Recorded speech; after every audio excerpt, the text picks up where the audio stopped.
আগামীতে যারা দেশ পরিচালনার দায়িত্বে আসবেন তারা যেন আবার জালিমের ভূমিকায় অবতীর্ণ না হন, একই রাস্তা যেন তারা অনুসরণ না করেন।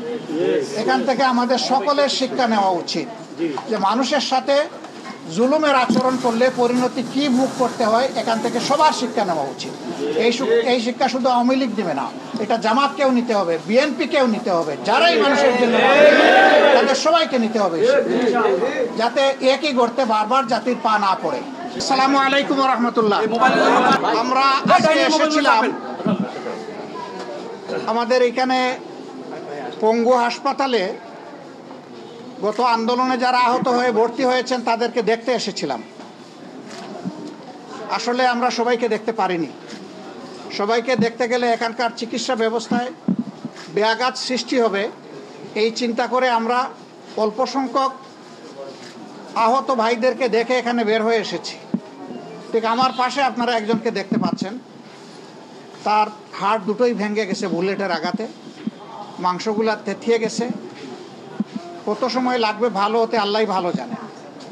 আমরা আশা করছি তার হাড়টা ঠিকবে, কিন্তু আজকে দেখে আসলাম কতগুলা পা চলে গেছে, অলরেডি অ্যাম্পুটেড, কাটা হয়ে গেছে। এরা জীবনে ওই পাটা আর ফিরে পাবে না।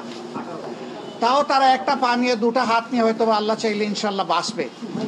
কিন্তু যারা এই বুলেটের আঘাতে দুনিয়া থেকে চলে গেল, আমি এই মুহূর্তে তাদেরকে গভীর শ্রদ্ধার সাথে স্মরণ করছি।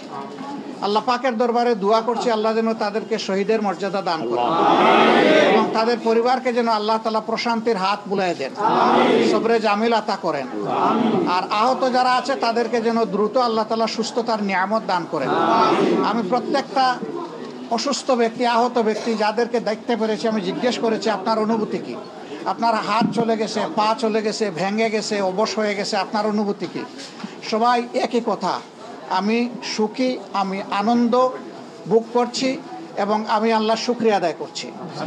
জাতির নাজাতের জন্যে, মুক্তির জন্য আল্লাহ তাআলা আমাকে লড়াই করার শক্তি দিয়েছিলেন। আমি একজনকে জিজ্ঞেস করলাম তোমার এক পা চলে গেছে, আবার যদি এরকম কোনো প্রয়োজন হয় জাতির, বলে যে আরেক পা দেব।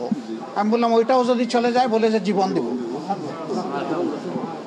মানুষ যখন এইরকম নিজের জাতির জন্য দাঁড়ায় যায়, এই জাতিকে কেউ আর দাবায় রাখতে পারে না এবং কেউ পারবে না ইনশাআল্লাহ। আমরা দোয়া করি বর্তমানে যে পরিবর্তনটা এসেছে এটা যেন প্রত্যেকটি নাগরিকের জীবনে স্বস্তি এনে দেয়, সম্মান এনে দেয়, মর্যাদা এনে দেয়। আমরা যেন দেশের ভিতরে এবং বাইরে নিজের পরিচয়টা স্বস্তির সাথে, গৌরবের সাথে পেশ করতে পারি যে আমি একজন বাংলাদেশী। আল্লাহ তাআলা যেন এই তৌফিক দেন। আল্লাহর কাছে আরও দোয়া করি আগামীতে যারা দেশ পরিচালনার দায়িত্বে আসবেন তারা যেন আবার জালিমের ভূমিকায় অবতীর্ণ না হন, একই রাস্তা যেন তারা অনুসরণ না করেন। এখান থেকে আমাদের সকলের শিক্ষা নেওয়া উচিত যে মানুষের সাথে জুলুমের আচরণ করলে পরিণতি কি ভোগ করতে হয়, এখান থেকে সবার শিক্ষা নেওয়া উচিত। এই শিক্ষা শুধু আওয়ামী লীগ দিবে না, এটা জামাতকেও নিতে হবে, বিএনপিকেও নিতে হবে, যারাই মানুষের জন্য তাদের সবাইকে নিতে হবে, যাতে একই গর্তে বারবার জাতির পা না পড়ে। আমরা এখানকার চিকিৎসায় যারা নিয়োজিত আছেন, মাননীয় পরিচালক সহ তাদের সকলকে, চিকিৎসক, নার্স, টেকনোলজিস্ট, টেকনোক্রেট, আয়া যারাই আছেন এখানে সবাইকে আমরা কৃতজ্ঞতা জানাচ্ছি, দোয়া করছি আল্লাহ তাআলা তাদের মর্যাদা যেন সমুন্নত করে দেন। আমরা প্রত্যেককে জিজ্ঞেস করেছি ওনাদের চিকিৎসায় আপনারা সন্তুষ্ট কিনা, তারা বলেছে আমরা 100% সন্তুষ্ট, আলহামদুলিল্লাহ। এটা বিশাল একটা দোয়ার ব্যাপার। আমরা ওনাদের জন্য দোয়া করি আল্লাহ তাআলা ওনাদের মেধা এবং যোগ্যতায় আরও বেশি বরকত দান করেন, যাতে তারা দীর্ঘদিন জাতির এই খেদমত তারা করতে পারেন, মর্যাদার সাথে করতে পারেন। আপনাদের সকলের মাধ্যমে দেশবাসীর কাছে আমাদের অনুরোধ যে ক্ষয়ক্ষতি হয়ে গেল আমরা যেন সবাই আমাদের নাগরিক সামগ্রিক দায়িত্ব মনে করে শহীদ পরিবার, আহত এবং পঙ্গু যারা হয়েছে তাদের পাশে যেন আমরা আমাদের একটা খোলা অন্তর নিয়ে দাঁড়াতে পারি। আল্লাহ আমাদেরকে তৌফিক দান করুন। আসসালামু আলাইকুম ওয়া রাহমাতুল্লাহ।